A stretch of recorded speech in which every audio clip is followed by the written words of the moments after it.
আসসালামু আলাইকুম ওয়া রাহমাতুল্লাহি তাআলা ওয়া বারাকাতুহু। ইন্নাল হামদালিল্লাহ ওয়াসসালাতু ওয়াসসালামু আলা রাসূলিল্লাহ ওয়া আলা আলিহি ওয়া আসহাবিহি আজমাইন, আম্মা বা'দ। প্রিয় দর্শক শ্রোতা, কাছে কিংবা দূরে, দেশে কিংবা প্রবাসে, আপনারা যে যেখান থেকে বসে আপনাদের প্রিয় চ্যানেল নেক্সাস টেলিভিশন দেখছেন, আপনাদের প্রত্যেককে আমন্ত্রণ জানাচ্ছি এই মাহে রমাদানের বিশেষ আয়োজন বরকতময় সাহারি এই অনুষ্ঠানে। চলুন আমরা এই প্রোগ্রামের প্রথমেই একটি ইসলামী নাশিদ শুনে আসি। এই রমাদান হোক জীবনের সেরা রমাদান, প্রভুর রঙে রাঙিয়ে ফের সজিবে করো প্রাণ। এই রমাদান হোক জীবনের সেরা রমাদান, প্রভুর রঙে রাঙিয়ে ফের সজিবে করো প্রাণ। এই রমাদান হোক জীবনের সেরা রমাদান, প্রভুর রঙে রাঙিয়ে ফের সজিবে করো প্রাণ। প্রভুর কাছে গুনাহ সকল নাও করিয়ে মাফ, রহম চাদর নাও জড়িয়ে ঝেড়ে সকল পাপ। প্রভুর কাছে গুনাহ সকল নাও করিয়ে মাফ, রহম চাদর নাও জড়িয়ে ঝেড়ে সকল পাপ। প্রভুর কাছে গুনাহ সকল নাও করিয়ে মাফ, রহম চাদর নাও জড়িয়ে ঝেড়ে সকল পাপ। পরিশুদ্ধ হয়ে তুমি গাও তাকওয়ার গান, প্রভুর রঙে রাঙিয়ে ফের সজীবে করো প্রাণ। এই রমাদান হোক জীবনের সেরা রমাদান, প্রভুর রঙে রাঙিয়ে ফের সজীবে করো প্রাণ। এই রমাদান হোক জীবনের সেরা রমাদান, প্রভুর রঙে রাঙিয়ে ফের সজীবে করো প্রাণ। প্রভুর কাছে ক্ষমা চাওয়ার শ্রেষ্ঠ সময়ে, এর চেয়ে আর মর্যাদাবান মুহূর্ত জেনে। প্রভুর কাছে ক্ষমা চাওয়ার শ্রেষ্ঠ সময়ে, এর চেয়ে আর মর্যাদাবান মুহূর্ত জেনে।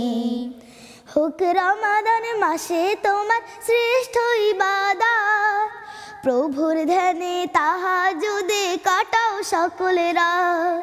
হোক রমাদান মাসে তোমার শ্রেষ্ঠ ইবাদত, প্রভুর ধ্যানে তাহাজ্জুদে কাটাও সকল রাত। হোক রমাদান মাসে তোমার শ্রেষ্ঠ ইবাদত, প্রভুর ধ্যানে তাহাজ্জুদে কাটাও সকল রাত। এই মাসেতে করো অর্জন রায়্যানের ওই ঘ্রাণ, প্রভুর রঙে রাঙিয়ে ফের সজীবে করো প্রাণ। এই রমাদান হোক জীবনের সেরা রমাদান, প্রভুর রঙে রাঙিয়ে ফের সজীবে করো প্রাণ। এই রমাদান হোক জীবনের সেরা রমাদান, প্রভুর রঙে রাঙিয়ে ফের সজীবে করো প্রাণ। প্রভুর রঙে রাঙিয়ে ফের সজীবে করো প্রাণ। প্রভুর রঙে রাঙিয়ে ফের সজীবে করো প্রাণ। প্রভুর রঙে রাঙিয়ে ফের সজীবে করো প্রাণ। প্রিয় দর্শক, চমৎকার একটি নাশিদ আমরা শুনলাম। আশা করছি যে আপনাদের প্রত্যেকেরই এই নাশিদটি খুবই ভালো লেগেছে। আমার কাছে অনেক ভালো লেগেছে, আলহামদুলিল্লাহ। আজকের অতিথি হিসাবে উপস্থিত রয়েছেন বাংলাদেশের তরুণ উদীয়মান বিশিষ্ট আলেমে দ্বীন, বিশিষ্ট বক্তা মাওলানা মির্জা ইয়াসিন আরাফাত। চলুন প্রিয় দর্শক, আমরা আমাদের বিজ্ঞ আলোচকের সাথে পরিচয় পর্ব সেরে নেই, তারপরে আমরা শুনবো ইনশাআল্লাহ তার কাছ থেকে আলোচনা। আসসালামু আলাইকুম রহমতুল্লাহ। ওয়ালাইকুম আসসালাম রহমতুল্লাহ বারাকাতুহু। কেমন আছেন? আলহামদুলিল্লাহ মুহতারাম, আপনি কেমন আছেন? জি আলহামদুলিল্লাহ ভালো আছি। আপনাকে নেক্সাস টেলিভিশনের এই বিশেষ আয়োজন বরকতময় সাহারি অনুষ্ঠানে আপনি আসছেন, আলহামদুলিল্লাহ অনেক কৃতজ্ঞ আপনার প্রতি। আপনি সারা দেশে সফর করেন এবং বিভিন্ন মিডিয়াতে আপনি কথা বলেন। আমরা আপনার কাছ থেকে শুনবো এবং আমাদের দর্শক শ্রোতা আপনার মাধ্যমে জানতে পারবে যে আমরা জানি যে সাহারি খুবই গুরুত্বপূর্ণ একটি সময়। এই সময়টা বছরের অন্য সময়ও, রমজান বাদেও এই সময়টি খুবই গুরুত্বপূর্ণ, শেষ রজনী। তো সাহারির মধ্যে কি বরকত রয়েছে এবং এই সময়ে কি কি আমল আমরা করতে পারি, প্লিজ আপনি যদি একটু আলোচনা করতেন। ধন্যবাদ প্রিয় উপস্থাপক আপনাকে এবং নেক্সাস টেলিভিশনের মাধ্যমে আপনার অত্যন্ত চমৎকার একটি প্রোগ্রাম বরকতময় সাহারি, যারা দেশের বাহিরে বিভিন্ন প্রান্ত থেকে আমাদেরকে দেখছেন প্রত্যেককে আন্তরিক অভিনন্দন এবং মোবারকবাদ জানাচ্ছি। আমি মহান আল্লাহ রাব্বুল আলামিনের শুকরিয়া আদায় করছি এবং হজরত মোহাম্মদ মুস্তফা সাল্লাল্লাহু আলাইহি ওয়াসাল্লামের প্রতি অসংখ্য দুরুদ ও সালাম। আল্লাহ তাআলার প্রতি কৃতজ্ঞতা আদায় করে শেষ করতে পারবো না যে আল্লাহ তাআলা আমাদেরকে হায়াতে বারাকা দিয়ে, রিজিকে বারাকা দিয়ে এমন পবিত্র একটি মাস, কোরআন নাজিলের মাস মাহে রমাদানে উপস্থিত করে দিয়েছেন এবং সুস্থতার সাথে তার সন্তুষ্টির লক্ষ্যে সিয়াম সাধনা পাশাপাশি যাবতীয় আমলগুলো করার তৌফিক দিয়েছেন। এটা আল্লাহ তাআলার রহমত ছাড়া, তার তৌফিক ছাড়া আমি আপনি চাইলেও পারবো না, অনেকেই পারছে না। এজন্য মহান আল্লাহর দরবারে সবসময় শুকরিয়া আদায় করা, কারণ আল্লাহ বলছেন ইন্নাল্লাহা লাযু ফাদলিন আলান নাস ওয়ালাকিন্না আকসারান নাসি লা ইয়াশকুরুন। নিশ্চয়ই আমি আল্লাহ মানুষের প্রতি রহমদিল, অনুগ্রহশীল, আর মানুষ হচ্ছে অকৃতজ্ঞ। এজন্য আমরা সবসময় আল্লাহর শুকরিয়া আদায় করব, কৃতজ্ঞ বান্দা হব, অকৃতজ্ঞ বান্দা থেকে বেঁচে থাকব। আপনি যে কথাটি বলেছেন, প্রথমে আপনাকে ধন্যবাদ জানাই যে এত সুন্দর একটি নামকরণ করেছেন আপনার প্রোগ্রামের, বরকতময় সাহারি। নবীজি সাল্লাল্লাহু আলাইহি ওয়াসাল্লাম বলেছেন তোমরা সাহারি গ্রহণ করো, এর মধ্যে বারাকা রয়েছে। কিন্তু আমাদের এই সমাজে কিছু কিছু মানুষের মধ্যে এমন মনোভাব রয়েছে যে তারা ঘুম থেকে শেষ সময়টা উঠতে চাচ্ছেন না, বা বললেন যে আমি খেয়ে নিয়েছি, আমাকে ডাক দিও না। এই বিষয়টা আসলে ঠিক নয়। আমাদের যে বিষয়টি লক্ষ্য রাখতে হবে, প্রয়োজনে যদি সম্ভব হয় আমাদের যে ছোট বাচ্চারা আছে তাদেরকেও সাহারিতে উঠান, এই সংস্কৃতির সাথে পরিচয় করিয়ে দিন এবং সেই সময়টাতে সাহারি গ্রহণ করুন, পাশাপাশি আল্লাহর দরবারে মাগফিরাতের জন্য দোয়া করুন। তবে এই সময়টা আমাদের জন্য সুবর্ণ সুযোগ। আপনি অত্যন্ত চমৎকার বলেছেন, আপনি নিজেও একজন আলেম, এই বিষয়গুলো আপনি জানেন, সংস্কৃতি নিয়ে কাজ করেন। এই সময়টাতে আল্লাহ তাআলা প্রতিদিন বান্দাকে ডাকেন যে কে আছে তার গুনাহ মাফ করাবে, তার অভাব দূর করতে চায়, তার প্রয়োজন মিটাতে চায়। আমি আল্লাহর কাছে প্রার্থনা করে আল্লাহ তাআলা একদম বান্দার নিকটে চলে আসেন, প্রথম আসমানে চলে আসেন তার দোয়াগুলো কবুল করার জন্য। কিন্তু আমরা সব সময় পারি না, ব্যস্ততার কারণে এবং আমাদের অলসতার কারণে, আজ নয় কাল করব বলে। তবে রমদানুল মুবারকে যেহেতু আমাদেরকে উঠতে হয়, সিয়াম আমাদেরকে পালন করতে হয়, এই সুবর্ণ সুযোগটাকে আমরা গ্রহণ করতে পারি। এখন কিন্তু রাত বড়, যে কারণে আমরা দেখছি যে খাতমে তারাবি 10টা বাজার 15 মিনিট আগেই শেষ হয়ে যায় এবং 6 দিন পরে, 6 রমাদানের পরে থেকে এক পারা করে পড়বে, আরও তাড়াতাড়ি শেষ হয়ে যাবে। আমরা যদি 10টা 10:30টার মধ্যে ঘুমিয়ে যাই, লম্বা একটা সময় ঘুমাতে পারবো। আমরা যদি একটু আগে উঠে যাই, 4টা বাজার 10 মিনিট আগে, 15 মিনিট আগে, একটু সময় নিয়ে 2-4 রাকাত তাহাজ্জুদের নামাজ যদি আদায় করি। সাহারি অনুষ্ঠানের সময় আপনারা কিভাবে জাগ্রত হবেন, এই চমৎকার আলোচনা করছিলেন আজকের বিজ্ঞ আলোচক। আমরা একটি ছোট্ট ব্রেকে যাব, ব্রেক থেকে এসে আবার বাকি আলোচনা শুনবো ইনশাআল্লাহ।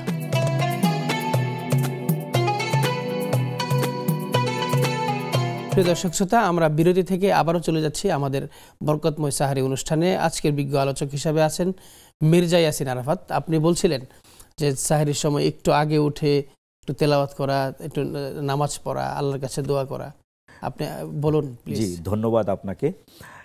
আমি হযরত আবু হুরায়রা রাদিয়াল্লাহু তাআলা আনহুর একটি হাদিস বঙ্গা অনুবাদ করছি। হযরত আবু হুরায়রা রাদিয়াল্লাহু তাআলা আনহু বলেন, নবীজি সাল্লাল্লাহু আলাইহি ওয়াসাল্লাম বলেছেন, ফরজ ইবাদতের পরে নফল ইবাদতের মধ্যে সবচেয়ে উত্তম ইবাদত হচ্ছে তাহাজ্জুদের নামাজ। তাহাজ্জুদ অর্থ হচ্ছে জেগে যাওয়া, ঘুম থেকে উঠে যাওয়া।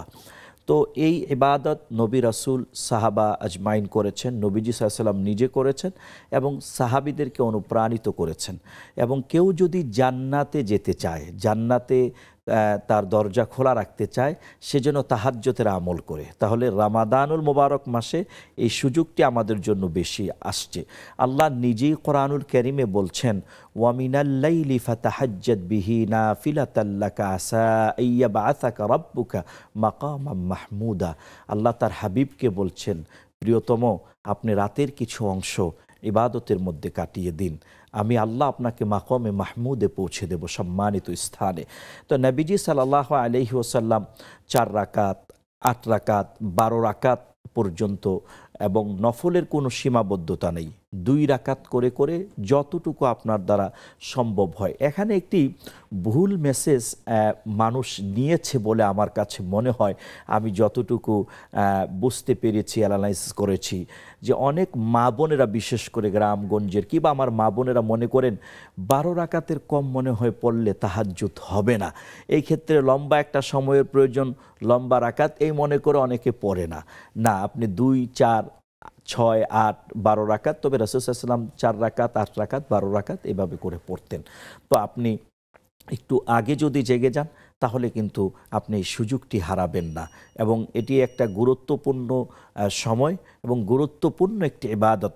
রমাদানুল মুবারককে সামনে রেখে আপনি অভ্যস্ত হতে পারেন, অন্তর থেকে এত শুদ্ধভাবে করা প্রয়োজন, যেভাবে নবী কাজটি তো মুহতারাম আমাদের জন্য রমজান মাসে আরো সহজ হয়, যেহেতু আমরা এই সময় সাহারি খাওয়ার জন্য মানুষ উঠে, খাবারের জন্য উঠে, এমনি তো আমরা উঠি, তাহলে যদি আমরা চেষ্টা করি আরেকটু 10 মিনিট 20 মিনিট আগে উঠে যদি আমরা এই আমলটা করতে পারি, 10 রাকাত পড়া যায়, 8 রাকাত পড়া যায়, জি ধন্যবাদ 4 রাকাতও পড়া যায়। জি ধন্যবাদ আপনাকে। আমি এই কথাটাই বলছিলাম যে একটু আগে যদি জেগে যাই এবং একটু আগে যদি ঘুমিয়ে যাই, আমরা সেটি করা আমাদের জন্য সহজ হয়। পাশাপাশি সাহারিতে আমাদের ছোট বাচ্চা যারা আছে, অর্থাৎ ছোট বাচ্চা বলতে 5-7 বছর হয়েছে, এখন কিন্তু অনেকেই রোজা রাখছেন, সিয়াম পালন করছেন, তাদেরকেও উঠিয়ে পাশে বসিয়ে খাবার খাওয়ানো বা তাদেরকে এই সংস্কৃতির সাথে পরিচয় করে দেয়া। এরপরে তারা থাকলে আপনি স্বামী স্ত্রী খাবার গ্রহণ করেছেন কিংবা মা বাবা একসাথে খাবার গ্রহণ করেছেন, ওই জায়গাতে ওই অবস্থাতেই হাত তুলে দেন, ইস্তেগফার একবার পড়েন, দুরূদ শরীফ একবার পড়েন, সবচাইতে ছোট দুরূদ, যার মধ্যে দুরূদও রয়েছে, সালামও রয়েছে, সাল্লাল্লাহু আলাইহি ওয়াসাল্লাম বলে আপনি হাত তুলেন। হয়তো আপনার বাবাকে বলেন বা মাকে বলেন বা আপনি নিজেই হাত তুলেন, তুলে বাংলায় আপনি আপনার মনের কথাগুলো আল্লাহকে বলেন, এবং এই সংস্কৃতিটাকে আমাদের প্র্যাকটিস করতে হবে। সিয়াম এটা সাধনা করার ক্ষেত্রে ছোট থাকতেই কিন্তু প্র্যাকটিসটা করতে হবে। আমার দাদি আমাকে বলতেন যে তুমি উঠবে, সাহারি গ্রহণ করবে, তুমি জোহরের আজান পর্যন্ত তোমার রোজা, পরের দিন আবার জোহর পর্যন্ত তুমি রোজা রাখবে, তোমার একটা রোজা হয়ে যাবে। পরের বছর দেখা গেছে যে আমাদেরকে বলছে যে প্রথম রোজাটা রেখে দাও, রহমতের শেষ রোজাটা রেখে দাও, মাগফিরাতের শেষ রোজা, বা রোজার মাস চলে যাচ্ছে এই রোজাটা তুমি রেখে দাও। এভাবে করে আমাদের অল্প বয়সে 5-7টা রোজা হয়ে যেত। আমরা এই আপনার এই চমৎকার একটি আলোচনা আপনি অবতারণা করেছেন, এই আলোচনাটি শুনবো একটি বিরতির পর। প্রিয় দর্শক শ্রোতা, আপনারা দেখছিলেন এবং শুনছিলেন, চমৎকার আলোচনা চলছিল। আমাদের সম্মানিত গেস্ট যিনি আছেন চমৎকার করে কোরআন এবং হাদিসের আলোকে আলোচনা করছিলেন। আমরা একটি ছোট্ট বিরতিতে যাব।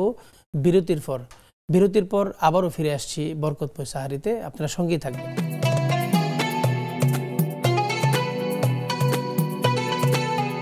নেক্সাস টেলিভিশনের বিশেষ আয়োজন বরকতময় সাহারি চলছিল অনুষ্ঠান, খুবই চমৎকার আলোচনা করছিলেন। আপনি বলছিলেন যে একটি রোজা, মানে দুপুরে খাওয়ার পর দাদিরা বলতেন, মারা বলতেন যে তোমার একটি রোজা হয়েছে, পরের বছর দেখা যাচ্ছে যে সে পুরো রোজাই রেখে ফেলেছে। আমরা আরো জানতাম যে আমি যখন ছোট ছিলাম বলতো যে নাস্তার সময় পর্যন্ত একটা রোজা, নাস্তা থেকে দুপুর পর্যন্ত আরেকটা রোজা, দুপুর থেকে মাগরিব পর্যন্ত আরেকটা রোজা, মানে তুমি তো ছোট মানুষ, তোমার 3টা রোজা, এরকম করে উদ্বুদ্ধ করতে হবে। প্রত্যেকটা মানুষ তার ঘর থেকে প্রথম শিক্ষাটা গ্রহণ করে, তার মা বাবা, তার পরিবার হচ্ছে বড় শিক্ষক। তাই ওই জায়গা থেকেই আপনাকে সামাজিক এবং ধর্মীয় মূল্যবোধের শিক্ষাটাকে তৈরি করতে হবে। রমজান হচ্ছে এর জন্য শ্রেষ্ঠ সময়, 1 মাসের একটি কোর্স। এই কোর্সটিতে যদি আমাদের সম্মানিত দর্শক শ্রোতা যারা শুনছেন, তারা যদি তাদের সন্তানদের ক্ষেত্রে প্রয়োগ করতে পারেন, আমার বিশ্বাস এই সন্তানগুলো MBBS ডাক্তার হবে, ইঞ্জিনিয়ার হবে। তবে ধর্মীয় মূল্যবোধ থাকার কারণে তারা কখনোই পরিবার, সমাজ, রাষ্ট্রের সাথে প্রতারণা করবে না, মানুষকে ঠকাবে না। কারণ ওই ছোট থেকে তার ভিতরে ধর্মীয় যে আবেগ, যে প্রেমটা লালন করা শিখিয়েছে মা বাবা, সেটা আজীবন সে ধারণ করে যাবে। এতে সমাজ, পরিবার, মা বাবা থেকে সকলেই ফায়দা গ্রহণ করতে পারবে। অনেক মা বোন আছেন বলতে পারেন যে হুজুর আমরা আগে শিখেছি, আমাদের তো তেমন শুদ্ধ হয় না বলছে, যে কারণে আমরা আর তেমন একটা আগ্রহ দেখাচ্ছি না। কিন্তু আমার বক্তব্য হচ্ছে ভিন্ন। কোরআন এমন একটি গ্রন্থ যার দিকে তাকিয়ে থাকলো সোয়াব, তিনটি জিনিসের দিকে তাকিয়ে থাকলে সোয়াব। বাইতুল্লাহর গিলাপ বা বাইতুল্লাহর দিকে তাকিয়ে থাকবেন, আপনি নেক পেতে থাকবেন। মা বাবার চেহারার মোবারকের দিকে বা মা বাবার চেহারার দিকে নেক নজরে তাকাবেন, আল্লাহ তাআলা বলছেন, রসুল বলছেন যে তাকে নেক দেওয়া হবে। আরেকটি হচ্ছে কিতাব, আল্লাহর কোরআন। আমরা কম বেশি সকলেই পারি, যতটুকু পারি ততটুকুই পড়ি। আল্লাহ তাআলা একথাই বলেন যে তোমার জন্য যতটুকু সহজ ততটুকু তুমি পড়ো। এই একটি মাসকে সুবর্ণ সুযোগ মনে করে, আমি যদি ছোট্ট করে একটা উদাহরণ আপনাকে দেই, ধরুন কোনো একটি ব্যাংকে একটি বাচ্চাকে ঢুকিয়ে বলল যে তোমার যত খুশি তুমি নিয়ে যাও, এই সময়ের জন্য তোমার জন্য আমি এই বিষয়টা করে দিলাম যে তুমি যা পারো নিয়ে নাও। ছোটবেলা আমরা দেখেছি অনেক ক্ষেত্রে মাছের মায়ের পড়তো বলে, যত পারো ধরো, একদম যার মতো করে যে পারছে ধরছে। ঠিক তেমনি এটা যেন আমলের একটা সময়, এখানে এই সময়টাতে যত পারি আমরা নিয়ে নিই। ঈমান ও আমলকে ঠিক রেখে যদি আমরা সেই বিশ্বাসের উপরে নিজেকে তৈরি করতে পারি, আগে আমি আমাকে নসিহত করছি যেন আমি আমাকে তৈরি করতে পারি আল্লাহর জন্যে, এবং যারা এই কথাগুলো শুনছেন তারাও যেন তাদেরকে তৈরি করতে পারেন আল্লাহর জন্যে। অনেক ধন্যবাদ আপনাকে। চমৎকার করে আপনি আলোচনা করছিলেন যে এই যে আসলে এই মাসটি, রমজান মাসটি হলো আমরা জানি যে বান্দার মাস, ফসল ওঠানোর মাস। আমরা চমৎকার একটি পর্ব উপভোগ করলাম, আপনি চমৎকার আলোচনা করেছেন। আপনাকে জাযাকাল্লাহ খায়ের। আল্লাহ রাব্বুল আলামিন আপনার ঈমান, আমল এবং আপনার যে পড়াশোনা রয়েছে, আপনি একজন স্কলার মানুষ, আল্লাহ রাব্বুল আলামিন আপনাকে বারাকা দান করুন, আপনার জন্য দোয়া করছি। প্রিয় দর্শক শ্রোতা, আপনারা শুনছিলেন মির্জা ইয়াসিন আরাফাত চমৎকার করে আপনাদেরকে আলোচনা করছিলেন এবং বলছিলেন যে রমজান হলো ঘরে ফসল তোলার মাস, হলো মুমিন বান্দাদের জন্য, মুসলমানদের জন্য। তো আমরা অবহেলায় না কাটিয়ে রমজানকে কাজে লাগাবো ইনশাআল্লাহ। প্রিয় দর্শক শ্রোতা, আমরা একেবারে আজকের এই পর্ব শেষ পর্যায়ে এসেছি। আমরা বিদায় নেব। আগামীকাল আরও আরেকজন বিজ্ঞ আলোচক নিয়ে আপনাদের সাথে হাজির হব ইনশাআল্লাহ। সে পর্যন্ত ভালো থাকবেন। যাবার আগে চমৎকার একটি নাশিদ শোনার আহ্বান জানিয়ে বিদায় নিচ্ছি। আসসালামু আলাইকুম ওয়া রাহমাতুল্লাহি তাআলা ওয়া বারাকাতুহু। নতুন চাঁদের মিষ্টি আলোয় করেছে জেলা, মাগফিরাতের বার্তা নিয়ে এলো রে রমজান। নতুন চাঁদের মিষ্টি আলোয় করেছে জেলা, মাগফিরাতের বার্তা নিয়ে এলো রে রমজান। এলো রে রমজান, এলো এলো রে রমজান, এলো এলো রে রমজান, এলো এলো রে রমজান, এলো রে রমজান, এলো এলো রে রমজান, এলো এলো রে রমজান, এলো এলো রে রমজান। রহমতের দিন যে আবার ফিরল ঘরে ঘরে, আল কোরআনের মধুর বাণী ছড়বে সবার স্বরে। রহমতের দিন যে আবার ফিরল ঘরে ঘরে, আল কোরআনের মধুর বাণী ছড়বে সবার স্বরে। নামাজে রোজার বন্দেগিতে, নামাজে রোজার বন্দেগিতে মাতবে ভুবন, মাতবে ভুবন। এলো রে রমজান, এলো এলো রে রমজান, এলো এলো রে রমজান, এলো এলো রে রমজান, এলো রে রমজান, এলো এলো রে রমজান, এলো এলো রে রমজান, এলো এলো রে রমজান।